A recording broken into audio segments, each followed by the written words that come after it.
But ये कल के लेक्चर में जैसे हमने देखा कि ये दो ब्लॉक्स रह गए थे, तो ये मैं आपको एक दफ़ा करवा दूं कि all the enzymes of the glycolysis are found in cytoplasm. जो हमारे पास एक ग्लाइकोलाइसिस का मुकम्मल स्टेप्स थे, इसके जितने भी एंजाइम्स हमें चाहिए, एंजाइम्स कौन से थे हमारे पास, जैसे ये नाइकोटीन एडेनाइन डाइन्यूक्लियोटाइड था। उसके अलावा जो भी मतलब हमें रिक्वायरमेंट है वो हमें सारी रिक्वायरमेंट साइटोप्लाज्म में मिल जाएगी। All the enzymes of the glycolysis are found in cytoplasm.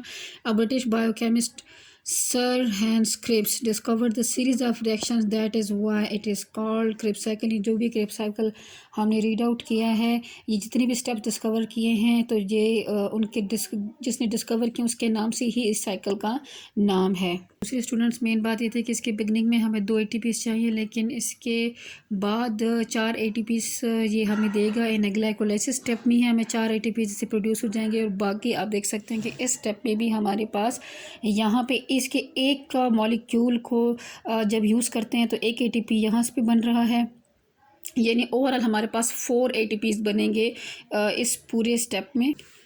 Sorry students, यहाँ पे 2 2 4 यहाँ पे बन जाएंगे, और जब इस एक पायरुविक एसिड के मॉलिक्यूल को जब फर्दर प्रोसेस किया जाएगा तो एक एक ATP यहाँ पे रिलीज़ होता चला जाएगा। मतलब कि टोटल 6 हमारे पास यहाँ पे रिलीज़ होंगे, यानी एक मॉलिक्यूल है ग्लूकोज की वजह से। बाकी जो ATPs आएंगे तो ये यहाँ पे हमारे पास जो एनर्जी मॉलिक्यूल्स बने हुए हैं 2NADH, फर्दर जब ये इलेक्ट्रॉन ट्रांसपोर्ट चेन में जाएंगे तो तब जो है ना वो उससे मज़ीद ATP बनेंगे। यहाँ पे भी देख सकते हैं हमारे पास ये रिड्यूस फॉर्म में आ चुका है, और ये वाला मॉलिक्यूल FADH2 का भी आगे इलेक्ट्रॉन ट्रांसपोर्ट चेन में जाएगा तो इससे फर्दर ATPs प्रोड्यूस होंगे, और ATP जो यहाँ पे अपने आप हो रहा है प्रोसेस में, तो ये भी साथ हम सारे काउंट करेंगे एंड पे। इलेक्ट्रॉन ट्रांसपोर्ट चेन जो इसका थर्ड स्टेप था, the final step of cellular respiration is the transfer of electrons on a electron transport chain. In this step the energy carried by the electrons is used to synthesise ATP। Students, energy को किसने carry किया हुआ था? जो जैसे हमने ये वाले मॉलिक्यूल्स बने थे NADH FADH2, तो अब हम इनसे जो इलेक्ट्रॉन्स इनके अंदर प्रेजेंट हैं उसको वो इलेक्ट्रॉन कैरियर्स की तरफ जाएंगे और ATP का मॉलिक्यूल बनना शुरू हो जाएगा, और हाइड्रोजन आयन साथ साथ निकलना शुरू हो जाएंगे। तो इस स्टेप पे भी हमारे पास ATP बनेंगे, यानी इस एक स्टेप में हमारे पास 3 ATP बनेंगे।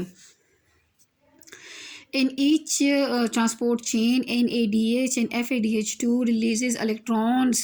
अब देख सकते हैं स्टूडेंट्स कि ये NADH जब ऑक्सीडाइज हुआ यानी से हाइड्रोजन निकलता है, हाइड्रोजन आयन निकला, और ये इसलिए इस पर पॉजिटिव का निशान आ गया। अब इससे हाइड्रोजन निकल चुका है और दूसरा इससे इलेक्ट्रॉन्स भी निकल चुके हैं। तो इसका मतलब क्या है कि अब इसने एक इनऑर्गेनिक जो ADP पहले ही यहाँ प्रेजेंट है, उसने वो एक और फॉस्फेट अपने साथ पिक करके एक ATP बना लेगा, यानी इसमें एनर्जी जो है वो भी यूज़ नहीं हो रही, बल्कि उल्टा इसको यूज़ होने की वजह से एनर्जी के मॉलिक्यूल को स्टोर कर किया जा रहा है। ATP की शक्ल में भी एनर्जी स्टोर हो रही है, और फिर आगे फर्दर क्या होगा, ये जो FADH2 है वो भी रिड्यूस हो जाएगा NFAD, और यहाँ पे भी 2 इलेक्ट्रॉन्स निकल जाएंगे, हाइड्रोजन भी निकल गया। Electron carrier again in electrons को आगे फॉरवर्ड करता चला जाएगा। अब आप देख सकते हैं कि इस स्टेप पे जो ADP है अगेन एक इनऑर्गेनिक फॉस्फेट लेगा और उससे ATP का मॉलिक्यूल बन जाएगा।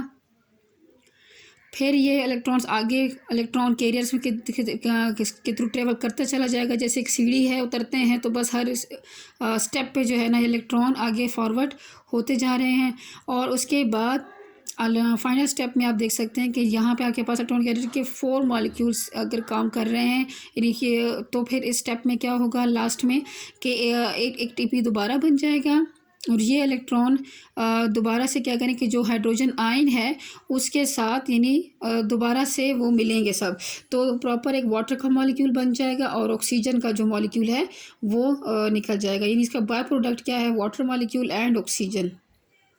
स्टूडेंट्स, आगे है कि why it is incorrect to say that the energy releasing step of respiration is electron transport chain. क्योंकि ये कहना क्यों गलत है कि इलेक्ट्रॉन ट्रांसपोर्ट चेन ही जो है वो एनर्जी रिलीजिंग स्टेप है। तो स्टूडेंट, अगर हम इसी को उल्टा करके देखेंगे तो इसका आंसर हम energy is released in glycolysis and Krebs cycle in the form of NADH and FADH2। Students, ये मॉलिक्यूल्स हमारे साथ बनते जा रहे थे। Electron transport chain transforms the energy present in these compounds to ATP. तो स्टूडेंट आप देख सकते हैं कि ये इलेक्ट्रॉन ट्रांसपोर्ट चेन ने इनके अंदर जो एनर्जी मौजूद थी तो उसको एटीपी की शक्ल में ट्रांसफ़र कर दिया। यहाँ पे भी आप जैसे एक एटीपी, 2 और 3, तो यहाँ पे भी एक मतलब जब एक स्टेप में, इस स्टेप में एक NADH और एक FADH2 जब यूज़ हुआ तो 3 हमारे पास ATPs जो हैं वो यहाँ पे प्रोड्यूस हो गए हैं।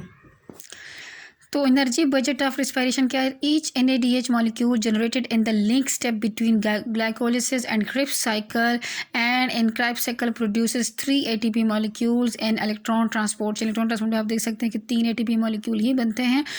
While each NADH generated in glycolysis gives profit of 2 ATP molecules because it has to be transported across the mitochondrial membrane and at cost of 1 ATP each FADH2 molecule produces 2 ATP molecules. The total output of ATPs can be calculated from the following data. Note that during the anaerobic oxidation of glucose, जिसमें oxygen नहीं process होती, नहीं मौजूद होती process में, only 2 ATP molecules are gained as the net profit. It is because there is no Krebs cycle and electron transport chain in anaerobic respiration. तो student आपने इस चीज़ को भी जहन में रखना है कि anaerobic respiration में Krebs cycle और electron transport chain नहीं होती, क्योंकि ये दोनों प्रोसेस होते हैं माइटोकॉन्ड्रिया में और माइटोकॉन्ड्रिया anaerobic में प्रेजेंट ही नहीं है। और अगर क्योंकि ऑक्सीजन उसके लिए बहुत ज़रूरी है तो ये 2 स्टेप नहीं होने वाले, जबकि एरोबिक रेस्पिरेशन में ये 2 स्टेप भी फर्दर होते हैं। ग्लाइकोलिसिस दोनों में होता है, चाहे वो एरोबिक रेस्पिरेशन हो चाहे वो एरोबिक रेस्पिरेशन हो। स्टूडेंट्स यहाँ पे हम इसका नेट बजट देखते हैं कि हमने टोटल कितने एक्सपेंडिचर पे कितने ATPs बनाए। स्टूडेंट ग्लाइकोलिसिस के लिए हमें 2 ATPs रिक्वायर्ड थे कि वो बने और इस्तेमाल हुए, और उसके बाद हमारे पास आगे पायरुविक एसिड बनता है। और इस पूरे प्रोसेस में जो 2 ATPs बने भी थे, मतलब टोटल हमारे पास 4 बने थे, जिसमें से 2 जो है वो फॉरवर्ड हुए, इस्तेमाल हुए कि वो माइटोकॉन्ड्रिया तक इस्तेमाल हो जाए, कि वो जो ये मॉलिक्यूल है वो माइटोकॉन्ड्रिया तक जाए। पायरुविक एसिड जब अच्छा यहाँ पे जो हमारे पास 2 NADH यानी ये जब मॉलिक्यूल बना था तो उसकी वजह से हमें टोटल हमारे पास 4 ATPs बनेंगे। इसके अलावा जब पायरुविक एसिड और एसिटाइल कोएंजाइम के दरमियान जा रहा था तब भी 2 NADH के मॉलिक्यूल बने थे, तो उससे हमें 6 टोटल ATPs बनेंगे। और इसके बाद जब इस प्रोसेस में जाएंगे क्रिप्स साइकिल में, तो क्रिप्स साइकिल में हमारे पास 6 NADH यानी पायरुविक एसिड का जो हमने एक मॉलिक्यूल प्रोसेस किया था तो उसमें 3 बन रहे थे, तो यहाँ पे टोटल हमारे पास 6 बनेंगे। फिर जब दोनों पायरुविक एसिड के मॉलिक्यूल इस्तेमाल हो जाएंगे तो यहाँ पे हमारे पास जो नेट आएगा वो उसका है 18 ATPs। और जो 2 FADH2 के मॉलिक्यूल्स प्रोड्यूस होते हैं इसमें, तो यहाँ पे उसकी वजह से जो एनर्जी रिलीज़ होगी उसका बजा वो टोटल कितनी एनर्जी रिलीज़ करेगा, 4 ATPs को रिलीज़ करेगा। तो इस तरह हम इन ATPs को अगर काउंट करते हैं, प्लस करते हैं, तो ये टोटल हमारे पास जो एनर्जी प्रोड्यूस होगी एक ग्लूकोज के मॉलिक्यूल के प्रोसेस होने की वजह से वो है 36 ATPs। अब यहाँ पे हम देख रहे हैं कि difference between the aerobic and anaerobic respiration क्या है, कि प्रेजेंस ऑफ ऑक्सीजन इसमें येस, एनारोबिक में no. Number of ATP as a net profit, aerobic respiration में 36 होते हैं, एनारोबिक रेस्पिरेशन में ऑक्सीजन जो है ना एब्सेंट होती है। और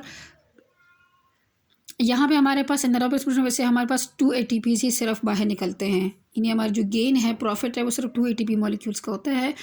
फाइनल प्रोडक्ट क्या है एरोबिक रेस्पिरेशन की, कार्बन डाइऑक्साइड एंड वाटर। और इसका क्या है, लैक्टिक एसिड और इथेनॉल प्लस कार्बन डाइऑक्साइड। और साइट ऑफ अकरेंस है glycolysis in the cytoplasm and Krebs cycle and electron transport chain in mitochondria. और ये एनारोबिक रेस्पिरेशन टोटल साइटोप्लाज्म के अंदर होती है, यानी इसके अंदर माइटोकॉन्ड्रिया इस्तेमाल फिर नहीं होता एनारोबिक रेस्पिरेशन में। तो अगला क्या है, इंपॉर्टेंस क्या है कि major source of energy for most organism, और ये दूसरा है source of energy for anaerobic organism, source of energy for aerobic organisms in short supply of oxygen. Students हम भी जैसे एरोबिक ऑर्गेनिजम्स हैं, तो जब हमारी मसल्स बहुत ज़्यादा काम कर रहे होते हैं तो हमारी जो मसल्स हैं वो एनारोबिक रेस्पिरेशन की तरफ चले जाते हैं, जिसकी वजह से लैक्टिक एसिड बहुत ज़्यादा प्रोड्यूस होता है और फिर हमें जो है ना मसल्स में बहुत ज़्यादा पेन फील जो अगर हम ज़्यादा वर्कआउट कर लेते हैं तो source of many products ethanol, cheese, ETC, तो ये यहाँ पे चीज़ वगैरह भी इसी प्रोसेस की वजह से बनते हैं। स्टूडेंट आगे हमारे पास एक difference between the photosynthesis and respiration क्या है। तो मेटाबॉलिज्म, फोटोसिंथेसिस एनाबॉलिज्म है, यानी छोटे छोटे मॉलिक्यूल्स से बनकर उसकी प्रोसेसिंग होगी। एंड रेस्पिरेशन क्या है, कैटाबॉलिज्म ब्रेकडाउन का है। और एनर्जी इन्वेस्टमेंट प्रोडक्शन इसमें क्या है कि ये investment of light energy to store it in the form of the bond energy, यानी इसमें ग्लूकोज का मॉलिक्यूल बनता है और bond energy transferred into chemical energy of ATP. और इसमें इस प्रोसेस में क्या है कि वही ग्लूकोज का मॉलिक्यूल जब ब्रेक डाउन होता है तो वो केमिकल एनर्जी की शक्ल में यानी एटीपी की फॉर्म में एनर्जी स्टोर हो जाती है। Organism capable of some bacteria, किन ऑर्गेनिज्म में हो सकता है, some bacteria, all algae, all plants. कुछ बैक्टीरिया में फोटोसिस कर सकते हो जो फोटोसिटिक बैक्टीरिया हैं। ऑल एल्गी और प्लांट्स में ये प्रोसेस होता है। और रेस्पिरेशन तो ऑल ऑर्गेनिजम्स में पाया जाता है। रेस्पिरेशन तो इवन प्लांट्स में भी होती है नाइट टाइम पे, जिस टाइम मतलब फोटोसिंथेसिस और रेस्पिरेशन उलट ही है इसका। क्लोरोप्लास्ट में होता है फोटोसिंथेसिस। स्टूडेंट्स बाकी जो ऑर्गेनिजम्स हैं अदर देन प्लांट और प्लांट लाइक मटेरियल, तो उनमें रेस्पिरेशन का अमल होता है इन साइटोप्लाज्म एंड माइटोकॉन्ड्रिया। और in day time only in the presence of light. Photosynthesis सिर्फ डे टाइम हो सकता है और ये लाइट की मौजूदगी में ही पॉसिबल है, और ये ऑल द टाइम हो सकता है। स्टूडेंट्स उम्मीद करती हूँ कि आपको आज का लेक्चर बहुत अच्छा समझ में आ गया होगा। और स्टूडेंट्स बाकी जो प्रैक्टिकल वर्क है ये जब हम प्रैक्टिकल करेंगे तो साइड बाय साइड हम तब करेंगे, और अभी आपने इसको अच्छे से समझना है और उसको अच्छे से याद करना है, और कॉपी पे भी इसको प्यारे प्यारे तरीके से आपने इसको नोट डाउन करना है। अल्लाह हाफिज़।